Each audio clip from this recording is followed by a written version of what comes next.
नमस्कार CSK news में आप सभी दोस्तों का एक बार फिर से बहुत बहुत स्वागत है। दोस्तों आज दिन भर की जो फटाफट ब्रेकिंग न्यूज़ निकल के आ रही है दोस्तों आपको बता दें, फिलहाल चीन का दबाव, बेअसरियां क्वाड देशों के बीच भारत संग मिनी नाटो बनाकर ड्रैगन को घेरने में जुटे जो बाइडन। बड़ी खबर निकल के आ रही है, इसके बारे में आपको बताएंगे। और दूसरी बड़ी खबर निकल के आ रही है, फिलहाल इंडिया चाइना स्टैंड अप के बीच चीन से मीटिंग में नहीं बनी थी बात, भारतीय सेना को मिली खुली छूट ने LAC पर पलट दी है बाजी पूरी तरीके से। बड़ी खबर निकल के आ रही है, इसके बारे में आपको बताएंगे। तीसरी बड़ी अपडेट निकल के आ रही है, फिलहाल पाकिस्तान में गैर मुस्लिम अल्पसंख्यक ही नहीं, अल्पसंख्यक मुस्लिम समुदाय भी आतंकियों के निशाने पर हैं। ये बड़ी खबर, इसके बारे में आपको बताएंगे। और चौथी बड़ी खबर, जून तक FATF की ग्रीन लिस्ट में बना रहेगा पाकिस्तान, इमरान खान देखेंगे और बुरे दिन जियां, ये भी आपको बताएंगे। और दोस्तों बड़ी खबर निकल के आ रही है, आज देश भर में रेल रोको आंदोलन को लेकर किसानों के इस ऐलान के बाद सरकार का भी बड़ा बयान निकल के। इस बीच गृह मंत्री अमित शाह परिवर्तन यात्रा के दौरान लगाए जय जय श्री राम के नारे, 130 कार्यकर्ताओं की शहादत बेकार नहीं जाने वाली है। तो दोस्तों ये बड़ा ऐलान कर दिया है गृह मंत्री अमित शाह ने, इसके बारे में भी आपको बताएंगे। तो सब कुछ खबरें जानना बैठ जरूर, लेकिन उससे पहले छोटा सा निवेदन, अगर आपने चैनल को अभी तक सब्सक्राइब नहीं किया तो प्लीज़ सब्सक्राइब के लाल बटन दबाकर चैनल को सब्सक्राइब करें। और अगर आप भी मानते हैं कि प्रधानमंत्री मोदी हैं तो मुमकिन है इस वीडियो को लाइक करके अपना समर्थन दस के की गौरवशाली इंडियन आर्मी के लिए जय हिंद लिखना मत भूलेगा दोस्तों। दरअसल पहली बड़ी खबर निकल के आ रही दोस्तों आपको बता दें, फिलहाल क्वाड चीन का दबाव बेअसर, भारत संग मिनी नाटो बनाकर ड्रैगन को घेरने में जुटे बाइडन। जी हाँ, जापान सागर से लेकर पूर्वी लद्दाख तक दादागिरी दिखा रहे चीन का दबाव बेअसर रहा है। अमेरिका के नए राष्ट्रपति जो बाइडन ने ड्रैगन पर नकेल कसने के लिए कमर कसी है। अमेरिका ने ऐलान किया है कि गुरुवार को ऑस्ट्रेलिया, भारत, जापान के साथ क्वाड की बैठक करने जा रही है। मिनी नाटो के आगे बढ़ाने का ऐलान करके बाइडन ने चीनी ड्रैगन को सख्त चेतावनी दे डाली है। अमेरिका के विदेश मंत्रालय ने कहा है कि विदेश मंत्री एंटनी ब्लिंकन ऑस्ट्रेलिया, भारत और जापान के विदेश मंत्रियों के साथ वर्चुअल बैठक करेंगे। उनमें कहा गया है कि फिलहाल इस बैठक के दौरान कोरोना महामारी और जलवायु परिवर्तन पर चर्चा होगी। मंत्रालय ने अपने बयान में आगे कहा है कि मुक्त और स्वतंत्र देश प्रशांत बनाने के साथ लक्ष्य की ओर बढ़ने और हमारे समय में उभर रही महत्वपूर्ण चुनौतियों से निपटने के लिए क्वाड विदेश मंत्रियों के साथ चर्चा बेहद अहम होगा। तो दोस्तों अमेरिका की पहल कहीं ना कहीं चीन की मुश्किलें बढ़ा दी और चिंता भी। हम चलते हैं अपडेट, फिलहाल चीन से मीटिंग में नहीं बन रही थी बात, तो भारतीय सेना को मिली खुली छूट ने LAC पर पलट दी बाजी। जी हाँ, आप समझिए, सीमा पर सेना को मिली खुली छूट तो गिड़गिड़ाने लगा चाइना। जी हाँ, भारत और चीन के बीच पूर्वी लद्दाख के सेक्टर में LAC पर विवाद अपने नतीजे पर पहुंचता नजर आ रहा था और इस दौरान दोनों ही देशों के सैनिक मोर्चे से पीछे हटने लगे। बीते 9 महीने से दोनों पड़ोसी देशों में जबरदस्त सैन्य तनाव रहा है जो अब खत्म होने की कगार पर आ चुका है। भारतीय सीमा से फिंगर 4 तक घुसाए चीनी सैनिकों को आखिरकार वापस जाना पड़ा है। हालांकि इन नतीजों तक पहुंचने में ऐसे कई ऐसे मौके भी आए हैं जब ऐसा लगा कि अब दोनों परमाणु संपन्न देशों से युद्ध तय है। गतिरोध के दौरान चीनी सैनिकों के खिलाफ किसी भी तरीके का ऑपरेशन करने के लिए भारतीय सेना को खुली छूट दे दी गई है। इसके बाद ही भारतीय सैनिकों ने LAC पर बाजी को पलटी है। ये बातें सेना के नॉर्दर्न कमांड के चीफ लेफ्टिनेंट YK जोशी ने अपने एक इंटरव्यू में कहा। उन्होंने कहा है कि जब भारतीय सेना को खुली छूट मिली तो चीन भी गिड़गिड़ाने लगा था। हम चलते हैं अपडेट लेते हैं। तो दोस्तों फिलहाल पाकिस्तान में गैर मुस्लिम अल्पसंख्यक ही नहीं, अल्पसंख्यक मुस्लिम समुदाय भी आतंकियों के हैं निशाने पर। पाकिस्तान में गैर मुस्लिम अल्पसंख्यक ही नहीं, अल्पसंख्यक मुस्लिम समुदाय भी अत्याचार का शिकार हो रहे हैं। मुस्लिम सिया हजारा समुदाय के लोग सुन्नी आतंकवादियों के निशाने पर हैं। इस समुदाय के लोगों को यहाँ चुन चुन कर मारा जा रहा है। इसको अंजाम तालिबान और इस्लामिक स्टेट ISI के आतंकवादी दे रहे हैं। यही नहीं, अफगानिस्तान भी इसी समुदाय के लोगों की हत्या की जा रही है। इस बीच फ्रांस 24 में प्रकाशित एक रिपोर्ट के अनुसार पाकिस्तान में कट्टर सुन्नी आतंकवादी संगठन के निशाने पर सिया हजारा समुदाय बना हुआ है। 3 जनवरी को मच्छ क्षेत्र में 11 सिया हजारा समुदाय के मजदूरों को इन्हीं संगठनों ने अपना शिकार बनाया था। पाकिस्तान में 6 साल से 9 लाख के बीच सिया हजारा समुदाय के लोग भी हैं। इस बीच दोस्तों इसी तरीके से अफगानिस्तान में भी हजारा समुदाय पर अत्याचार किया जा रहा है। यहाँ पर 20% आबादी इसी समुदाय की भी है। सिया बाहुल्य देश ईरान में हजारा समुदाय के 5 लाख लोग हैं। इनमें से अधिकांश पाकिस्तान और अफगानिस्तान अत्याचार पर शिकार हो पहुँचे हैं। हम चलते हैं अपडेट। फिलहाल जून तक FATF की ग्रे लिस्ट में बना रहेगा पाकिस्तान। इमरान खान देखेंगे और बुरे दिन। आतंकवाद को पालने पोसने वाले पाकिस्तान को अभी और दुर्दिन देखना बाकी है। टेरर फाइनेंसिंग पर नज़र रखने वाली वैश्विक संस्था financial action task force FATF ने पाकिस्तान को इन्हीं करतूतों के कारण पहले से ही ग्रे लिस्ट में डाला हुआ है। अब जानकारों का कहना है कि इमरान खान के लाख कोशिशों के बावजूद इनका देश जून तक इससे बाहर नहीं निकल सकेगा। आपको बता दें कि पाकिस्तान इन दिनों अपने सदाबहार देश पाकिस्तान और तुर्की की मदद से FATF की ग्रे लिस्ट से बाहर निकलने के लिए सदस्य देशों का समर्थन जुटाने का प्रयास कर रहा है। FATF की पुणे और कार्यकारी समूहों की बैठकें 21 से 26 फरवरी के बीच पेरिस में होने वाली हैं। उन बैठकों में ग्रे सूची में पाकिस्तान की स्थिति पर फैसला होने की पूरी संभावना है। हम चलते हैं अपडेट लेते हैं। तो दोस्तों, फिलहाल भारत ने चीन के साथ युद्ध को टाला। हम जंग की कगार पर थे। लेफ्टिनेंट जनरल वाई जोशी का ऐलान। लद्दाख में वास्तविक नियंत्रण रेखा पर करीब 1 साल में जारी तनाव के बीच चीनी सेना अब पीछे जा रही है और ये भारत की बड़ी रणनीतिक जीत कही जा रही है। इसी बीच भारतीय सेना के northern army commander lieutenant general Y Joshi ने इस भारत चीन मुद्दे पर प्रतिक्रिया दी है। उन्होंने साफ तौर पर कहा है कि फिलहाल भारत ने चीन के साथ युद्ध को टाला है। दोनों देश युद्ध की कगार पर थे। CNN न्यूज़ 18 से खास बातचीत में northern army commander lieutenant general Y Joshi ने कहा है कि पूर्वी लद्दाख में चीन के साथ करीब 9 महीने से जारी तनाव चरम पर पहुंचा था। हम चलते हैं अपडेट लेते हैं। तो दोस्तों, फिलहाल बड़ी खबर। खालिस्तानी आतंकियों ने रची किसान नेता की हत्या की साजिश। बेल्जियम और ब्रिटेन में बैठे षड्यंत्रकारी। दरअसल दोस्तों, आतंकी संगठन खालिस्तान कमांडो फोर्सेस ने दिल्ली की सीमा पर आंदोलन कर रहे किसान नेता की हत्या की साजिश रची थी। केंद्रीय खुफिया agency raw and intelligence bureau द्वारा लगातार KCF की गतिविधियों पर नज़र रख रहे हैं। बीती दिनों उन्होंने एक रिपोर्ट तैयार की थी जिसमें किसान नेता की हत्या की साजिश के रचने का खुलासा हुआ था।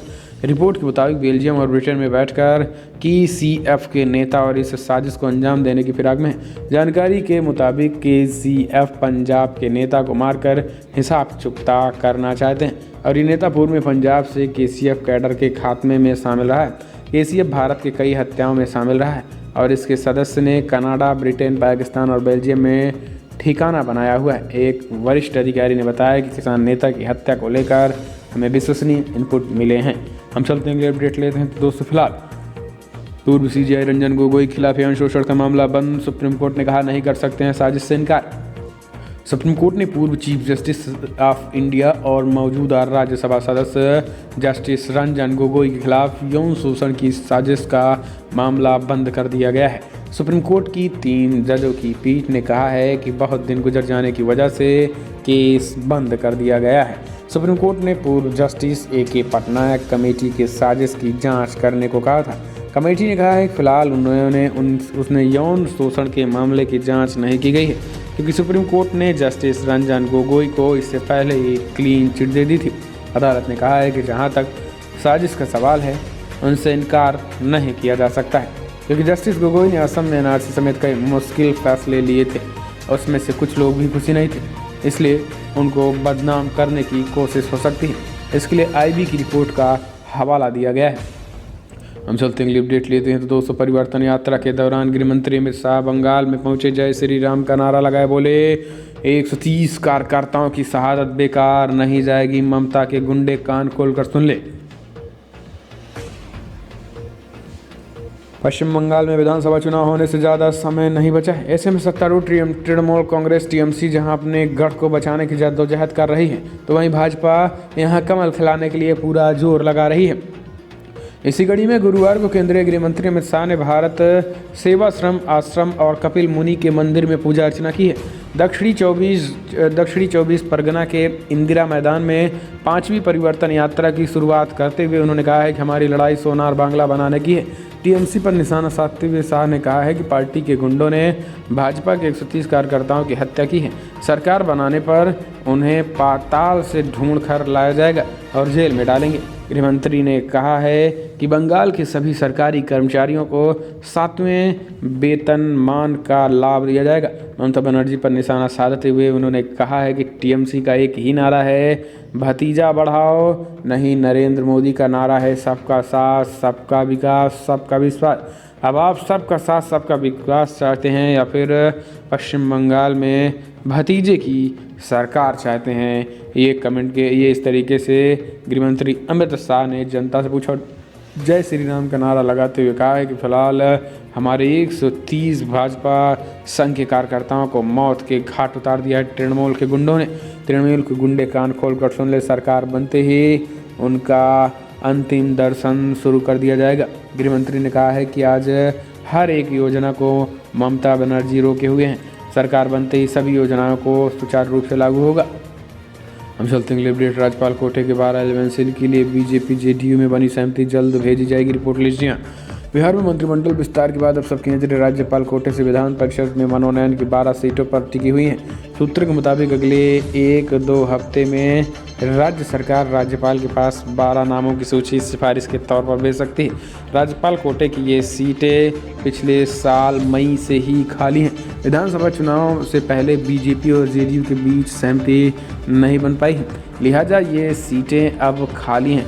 दोनों पार्टियों के बीच 6-6 सीटों को लेकर सहमति बन गई है। नीतीश मंत्रिमंडल विस्तार में शामिल जेडीयू के अशोक चौधरी और बीजेपी के जनक राम अभी तक किसी भी सदन के सदस्य नहीं हैं, इसलिए इन दोनों को विधान परिषद में भेजा जाना तय माना जा रहा है। हम चलते हैं अपडेट लेते हैं। फिलहाल उन्नाव कांड में पोस्टमार्टम रिपोर्ट में जहरीले पदार्थ से मौत की पुष्टि, सैंपल की लैब में होगी जाँच। जी हाँ, यूपी के उन्नाव के असोहा थाना क्षेत्र में बबुरा जंगल में जानवरों के लिए चारा लेने गई 3 किशोरियों में से 2 की संदिग्ध परिस्थितियों में मौत हो गई है। मौत के मामले में शुरुआती पोस्टमार्टम रिपोर्ट आ गई है। जानकारी के अनुसार पोस्टमार्टम में जहरीला पदार्थ मिलने की पुष्टि हुई है। अभी ये कहना मुश्किल है कि आखिर यह जहरीला पदार्थ किस प्रकार का है। पीएम रिपोर्ट के आधार पर पुलिस उन्नाव मामले में जहर के बारे में विस्तृत जानकारी हासिल करने में जुट गई है। पोस्टमार्टम करने वाले डॉक्टरों का पैनल शरीर से मिले जहरीले पदार्थ के सैंपल को जांच के लिए भेज दिए गए। लैब में डॉक्टर के अनुसार अभी भी ये कहना मुश्किल है कि आखिर ये किस तरीके का जहरीला पदार्थ है, लेकिन लड़कियों की मौत इसी जहरीले पदार्थ की वजह से हुई है। पुलिस कप्तान ने FSL टीम को बुलाया है, जो घटना स्थल का रिक्रिएशन कर जांच को आगे बढ़ाएगी। हम चलते हैं अपडेट लेते हैं दोस्तों। फिलहाल भाजपा में शामिल होंगे मेट्रोमैन ई श्रीधरन 21 फरवरी को लेंगे पार्टी की सदस्यता। दरअसल भारत में मेट्रोमैन के नाम से मशहूर ई श्रीधरन भाजपा में शामिल होने वाले हैं। वह 21 फरवरी से केरला भाजपा प्रमुख के सुरेंद्रन की अगुवाई में आयोजित होने वाली विजय यात्रा के दौरान औपचारिक रूप से पार्टी की सदस्यता ग्रहण करेंगे। उन्हें देश में सार्वजनिक परिवहन प्रणाली में बदलाव का श्रेय दिया जाता है। भाजपा ने गुरुवार को कहा है कि मेट्रोमैन ई श्रीधरन केरला विधानसभा चुनाव से पहले पार्टी में शामिल होंगे। भाजपा की राज्य इकाई के अध्यक्ष के सुरेंद्रन ने बताया कि श्रीधरन 21 फरवरी को कासगौड़ में पार्टी की विजय यात्रा शुरू करने के दौरान भाजपा में शामिल होंगे। सुरेंद्रन ने संवाददाताओं से बताया है कि श्रीधरन ने भाजपा के साथ काम करने की इच्छा जाहिर की है। हम चलते हैं अगले अपडेट लेते हैं तो दोस्तों फिलहाल PFI ने बदरुद्दीन और फिरोज का बांग्लादेशी आतंकी संगठन से था संपर्क। यूपी के 5 शहरों में बना हिट स्क्वाड। जी हाँ, यूपी की राजधानी लखनऊ से गिरफ्तार popular front of India PFI के बदरुद्दीन और फिरोज खान से पूछताछ में यूपी STF को कई अहम जानकारियां मिली हैं। STF ने दोनों को 7 दिन की रिमांड पर लिया है। सूत्रों के अनुसार बदरुद्दीन और फिरोज खान के बांग्लादेशी आतंकी संगठन में संपर्क उजागर हुए हैं। पता चला है कि बदरुद्दीन जमातुल मुजाहिदीन बांग्लादेश के संपर्क में था। STF की जांच में पता चला है कि बीते दिनों तीनों आरोपी बांग्लादेश भी गए थे। सूत्रों के मुताबिक बदरुद्दीन लखनऊ, मुजफ्फरपुर, बहराइच, बाराबंकी और मेरठ में PFI CFI के लोगों के संपर्क में भी था। इन शहरों में इनमें 25 युवाओं के हिट स्क्वाड बनाए गए थे। इसी महीने 11 फरवरी को दोनों आरोपी लखनऊ आए हुए थे। हम चलते हैं अपडेट लेते हैं। फिलहाल दोस्तों पार्टी में टूट पर बोली LJP JDU को मुबारक हो, बिहारी फर्स्ट की गद्दार। जी हाँ, लोक जनशक्ति पार्टी LJP में आज बड़ी फूट हो गई। केशव सिंह की अगुवाई में 208 LJP नेताओं ने जनता दल यूनाइटेड दामन थाम लिया। इंस्टीट्यूट का LJP ने कहा है कि JDU को बिहारी फर्स्ट मुहिम के गद्दार मुबारक हों। हमारी पार्टी समुद्र मंथन के दौर में है और LJP से निकाले गए लोग अब JDU में चले गए हैं। LJP की ओर से जारी बयान में कहा गया है कि बीते बिहार विधानसभा चुनाव 2020 में लोक जनशक्ति पार्टी ने अकेले चुनाव लड़ने का फैसला लिया और ये सभी कमज़ोर और गद्दार नेता भाग खड़े हैं। इन गद्दार नेताओं ने बिहारी फर्स्ट से गद्दारी कर बीते चुनाव में JDU के प्रत्याशियों का साथ दिया, लेकिन जनता ने JDU को सबक सिखाया। तरीके से एलजेपी का कहना है। हम चलते हैं, अगली अपडेट लेते हैं। तो दोस्तों फिलहाल असम में CAA के खिलाफ कांग्रेस का मेगा प्लान 50 लाख गमछे जमा करने का अभियान। दरअसल कोरोना वायरस की देश में एंट्री ने भले ही नागरिकता संशोधन कानून के खिलाफ सड़क पर उतरे लोगों को घर जाने पर मजबूर कर दिया हो, लेकिन इस मसले की धधक ठंडी पड़ती दिखाई नहीं दे रही है। खासकर चुनावी राज्य असम में CAA का एक बड़ा मुद्दा बनता नजर आ रहा है। मुख्य विपक्षी दल कांग्रेस पूरी तरीके से CAA के खिलाफ अभियान चला रही है। इसी कड़ी में असम कांग्रेस यूनिट ने पूरे प्रदेश में 50 लाख गमछे इकट्ठे करने का निर्णय लिया है। पार्टी यूनिट की तरफ से सभी कार्यकर्ताओं को CAA के खिलाफ संदेश लिखे गमछे जमा करने के लिए कहा गया है। तो ये है बड़ी अपडेट। हम चलते हैं, अगली खबर लेते हैं। पंजाब, हरियाणा और बिहार में दिखा रेल रोको अभियान का असर। जी हाँ दोस्तों, आपको बता दें फिलहाल 3 कृषि कानूनों के विरोध में आज किसानों ने देश भर में रेल रोको अभियान का आह्वान कर दिया है। यह अभियान दोपहर 12 बजे से 4 बजे तक चलेगा। आंदोलनरत किसान जहां एक और लगातार भारत सरकार से बातचीत कर रहे हैं, वहीं आंदोलन को धार देने में भी जुटे हुए हैं। इसी कड़ी में आज संयुक्त किसान मोर्चा की ओर से पूरे देश में रेल रोको आंदोलन किया जा रहा है। अंबाला, पटना, जम्मू कश्मीर, पलवल, रांची और इसी अभियान का असर देखने को मिल रहा है। वहीं जयपुर में प्रदर्शनकारी रेलवे ट्रैक पर बैठ गए। वहीं दिल्ली मेट्रो ने एहतियातन 4 मेट्रो स्टेशनों को भी बंद कर दिया है। तो ये भी बड़ी खबर निकल के आ रही है। तो दोस्तों फिलहाल बिग ब्रेकिंग न्यूज़ में इतना ही, लेकिन अगर आपको वीडियो पसंद आया तो लाइक कर, शेयर करें, कमेंट के माध्यम से अपनी राय देना ना भूलें। दोस्तों एक और खबर है कि टाइम मैगजीन ने अपनी जो इस बार लिस्ट जारी की है, 100 उभरते नेताओं की सूची में भीम आर्मी के चंद्रशेखर का भी नाम शामिल कर दिया है। भविष्य को आकार दे रहे उभरते हुए 100 नेताओं की टाइम पत्रिका की सूची में एक भारतीय कार्यकर्ता और भारतीय मूल के 5 व्यक्तियों ने जगह पाई है। इसमें ट्विटर की शीर्ष वकील विजया गाड्डे और ब्रिटेन के वित्त मंत्री ऋषि सुनक भी शामिल हैं। बुधवार को जारी की गई 2021 टाइम 100 नेक्स्ट दुनिया की 100 सबसे प्रभावशाली लोगों की टाइम 100 की श्रृंखला का विस्तार है। इनमें 100 उभरते हुए नेताओं को शामिल किया गया है जो भविष्य का आकार दे रहा है। टाइम 100 के संपादकीय निर्देशक डैन मार्क्साई ने कहा है कि सूची में शामिल हर कोई इतिहास बनाने को तैयार है।